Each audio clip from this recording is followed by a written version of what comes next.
Hey everyone, my name is Michael. I'm one of the founders of Hummingbot. We're an open source project that people use to build bots. So today, I wanted to give a presentation to really just explain the role that bots play in the crypto exchange ecosystem, and really how they interact with exchanges, both centralized and decentralized. For those who don't know, bots are actually a really important part because they have a very symbiotic, mutually beneficial relationship with exchanges. But unfortunately, I think there's a lot of just misconceptions and confusion about what bots are and the role they play. So here today, I'll just try to explain what they actually are and what they do. So let's get started, I guess. Okay, so let's get started by defining a few basics first. First, let's define what an exchange actually is. An exchange to me is like a bazaar. It's a place where you can shop for tokens. You can buy and sell tokens, basically, right? But the reason I make this analogy is because there's also another important stakeholder here, which is the merchant in a bazaar. Because imagine if you went to a bazaar, like a market, like a flea market, and there were no merchants around. You'd probably leave, right? Because you can't shop for anything. And the exchange works the same way. The merchant is the person who's providing liquidity to the exchange. So we call that the maker. And then the shopper is the person who's consuming that liquidity, and we call that the taker. And both are important for an exchange to actually function. Just like a market, a bazaar, if there's no makers, takers don't want to come. And if there's no takers, makers don't want to provide liquidity. And so it's really a two-sided market. Inside, this was actually one of the first exchanges. This was the predecessor to the New York Stock Exchange. And those people milling around on the street are the makers, the market makers who were providing liquidity for various stocks in the early days. And people were coming to them and buy and sell to them and buy and sell with each other. So in fact, this doesn't look that different from one of those bazaars in the old world. And then one day, the makers all said, well, why don't we just do business ourselves? Let's rent a building, let's all operate in that building, and let's turn that into a place where people can buy and sell stocks. And that became the New York Stock Exchange. But because the makers were the ones who were operating the exchange, for a long time, they didn't let anyone else also provide liquidity, because they wanted to own that game for themselves. And that persisted for a really long time, up until now, honestly. So even now, the New York Stock Exchange and the NASDAQ, you have to be a FINRA member or a designated market maker in order to provide liquidity to those exchanges. But then crypto came along, and then people realized that an exchange can just be a computer program you deploy on the internet or on the blockchain. And so today, the exchange landscape in crypto looks massively different. There's tons of exchanges both centralized and decentralized. They're trading spot, perpetual, and all kinds of random instruments. I actually created this slide a year and a half ago, actually. So that's why some of these names are pretty old. I just haven't had a chance to update it in the past year and a half. And if I were to put every single exchange, trading above like $1 billion in volume on this chart today, I literally could not fit all the logos on this slide. Because of the blockchain, because of crypto, now exchanges are just websites or protocols that are completely open, and anyone can be either a maker or a taker. And that's completely transformed the game because you can't just have these Wall Street bigwigs being the makers. There has to be some automation there for the exchange to actually function. And that's where bots come in. So let's define what a bot is. A bot is a computer program, pure and simple. All it does is it fetches exchange data, and then it executes transactions. That's it. And then loops around, and so it rinses and repeats. But importantly, bots are also local programs, or at least in my opinion, they should be. And the reason is because in order for the bot to operate continually, it needs access to the API key if it's trading on a centralized exchange, or it needs access to your private key if it's trading on a decentralized exchange. So because it needs continual access to those secrets, Most bots are run locally on your own computer or on some cloud instance you control, because you don't want to give that key to some person in the cloud and give that person all your access. As we say in crypto, not your keys, not your crypto. So who runs bots?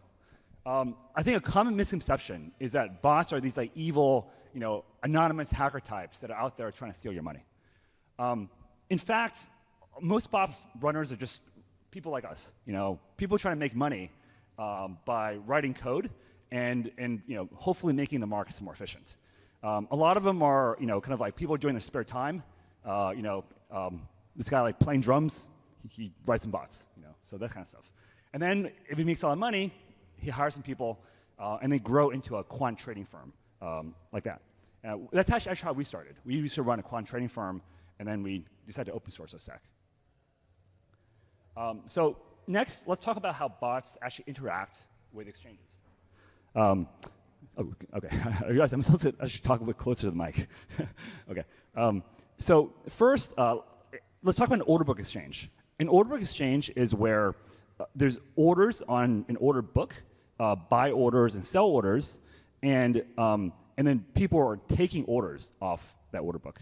So in the current exchange landscape, in an order book exchange, the makers are the bots, and the takers are the traders who come in and take orders. And the reason is because the bots are needed because the order book changes all the time. So if you can't automate those orders, then you're going to lose money as a maker. And so what the bots are running, they're running market-making bots. And a market-making bot is a simple computer program that fetches order book data, refreshes the orders on the order book, and then rinses and repeats. Because the price is going to move around. And so as a maker, you want to bracket the price all the time, and that's called a bid-ask spread. And so as the price changes, you want to keep on adjusting your orders. But now in crypto, one of the huge innovations in the last few years was the automatic market maker, an AMM. Pioneered by Bancor and popularized by Uniswap, this thing has really taken over crypto. And so now, finally, we have another option besides order book exchanges in order to trade. And the reason this was really innovative is because order books are expensive. It costs a lot of, you have to submit a lot of transactions in order to refresh those orders. And in a blockchain context, it didn't really work. But then, because in AMM, you can just deposit your tokens to a pool, and through that way, you're providing liquidity. That's why an AMM exchange was able to function. But there's one issue there, because the AMM is a fixed pool, and the only way that prices can change is through people taking that from that pool, swapping from the pool. And so essentially, arbitrageurs are the ones that are kind of like adjusting the prices on an AMM and keeping them in line with other exchanges. And so essentially, it's the inverse from an order book exchange. The makers are the individual retail traders, either you guys depositing your tokens into the pools, and the takers are the arbitrage bots taking those transactions. An arbitrage bot, again, is a very simple computer program that looks at prices on two exchanges and looks for opportunities to buy low and sell high. If it can't do that, it just loops again and waits for the chance to do so. So that's just Striking Surface. There's actually many more bots out there. There's liquidation bots that are trying to look at margin calls on different protocols and perpetual exchanges and trying to make money that way. There's what's called smart order routing bots, where if you want to buy or sell a block of tokens, it'll route your orders to different exchanges. There's rebalancing bots, and now we're seeing NFT bots as well. Bots that try to estimate the price of an NFT and tries to buy the cheap ones and maybe sell when the prices go up. But in general, these things are hard to build, because every single exchange has a different API. Different blockchains have different languages and APIs, and there's a lot of work to just debug these low-level WebSocket transactions that might occur. And that's why about 3 years ago, we wrote a white paper with a concept called Hummingbot. And we wanted to decentralize the market-making industry. And that's because in that time period, and even now, most of kind of like the firms that are doing market making were like Wall Street hedge funds and trading firms with all the technology. And individual people like us, we were a small hedge fund back then, we had to build our own stuff from scratch. And it was a pain in the ass and took a lot of work. And we just felt that, and at the time, honestly, we were kind of like a failed startup. The first 2 ideas we had didn't work. And so we just decided to open source our stack because we didn't have anything else to do. But we also knew that it solved a problem that people had in the market. Because not just us, but all the traders we knew, all the small market-making firms that were out there were rebuilding the same thing over and over again. And so we felt if we just open sourced it, then people would actually use it. And that's actually what happened. So this was actually the first version of Hummingbot. It's a command line tool that you use to stick in your private keys and API keys and start automating a series of transactions. Clearly it's not aimed for the mass market, but that's because our audience are really those quant traders and and trading firms out there. Today, because it's open source, it's grown actually quite a lot. So today we have about 17,000 members on our Discord community. We try to teach people how to do market making, how to use Hummingbot on YouTube, and a lot of people have just forked our code and used it for whatever purposes they want. And that's actually something we encourage because we're not a protocol, we're just open source software. It's a tool. But we've also managed to build a pretty sizable business on top of that. So we have about 70 people all over the world, remotely distributed in about 22 different countries.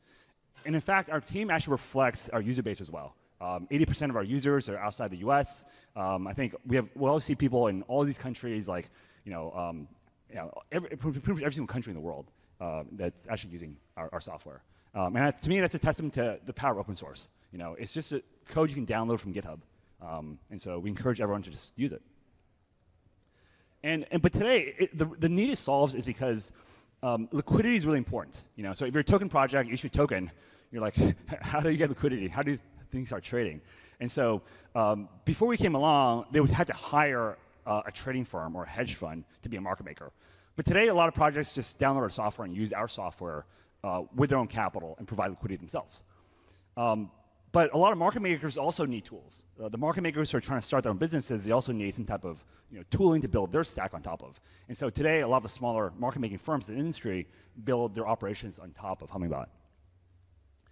So Hummingbot today, we think of ourselves as public infrastructure. We're a public good that bridges the centralized and the decentralized worlds. And the value we add is that we build connectors into all these different exchanges.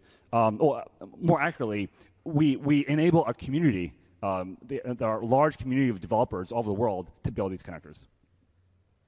And so our business is that we have actually 2 entities. One is the Open Source Foundation, whose job it is to just grow the user base horizontally by adding more users, supporting more exchanges, and really creating more strategies and open source tooling that helps people use the software. Meanwhile, when individuals or companies need something more, if they need something to run their bots better, if they need some services, our parent company, Coin Alpha, is the one that serves those users. In fact, actually, one of the things we're working on right now is an orchestration layer for Hummingbot that allows people to run hundreds and thousands of bots if they want in a nice hosted graphical interface. So this is a step up from that open source command line tool you saw earlier.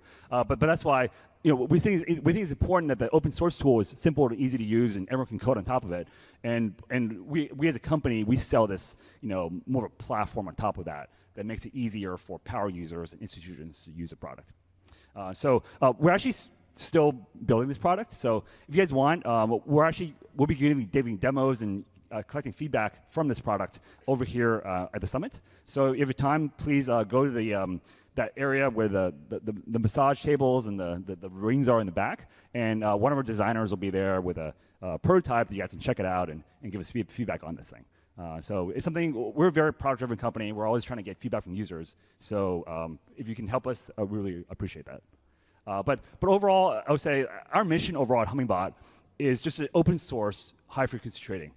Because we feel like it's a mission of all of us to achieve, to really democratize finance and to make things accessible to everyone in the world. And we think the best way to do that is to just make the most powerful software we can think of available to everyone in the world. So thank you very much. Thank you, Michael.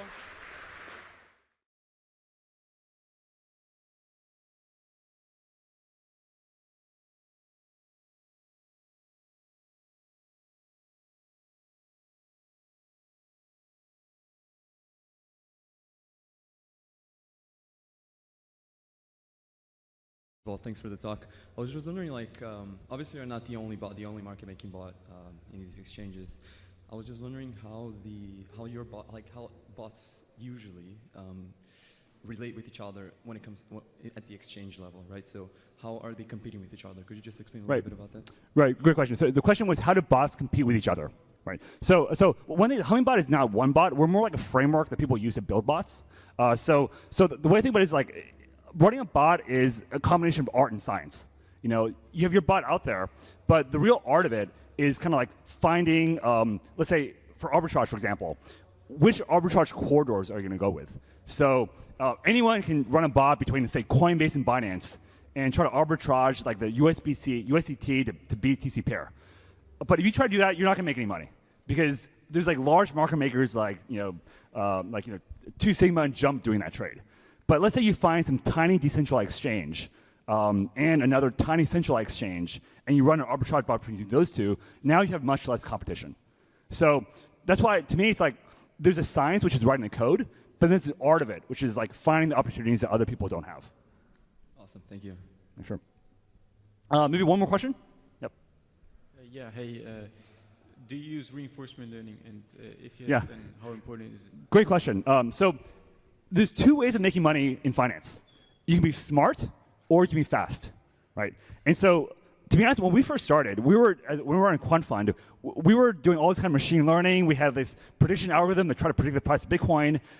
It actually worked, but it took us a lot of effort. And what we realized is other people were making money the easy way by being fast. And what that means is, just like kind of like building integration to the like Uniswap as soon as it comes out, and then arbitraging between Uniswap and Binance just by having that integration before everyone else. So in my opinion right now, most people in crypto are making money by being fast because every day a new exchange is launching. And every exchange that launches creates arbitrage corridors and opportunities to provide liquidity to that exchange. And so that's why I would say most people are just kind of like just doing the simple stuff and making money that way. But I think as the market matures, people will need to be smart in order to keep on making money. Cool. Thank you very much. Again, we'll be getting feedback in that massage table area. So find me and I'd love to talk. Thanks.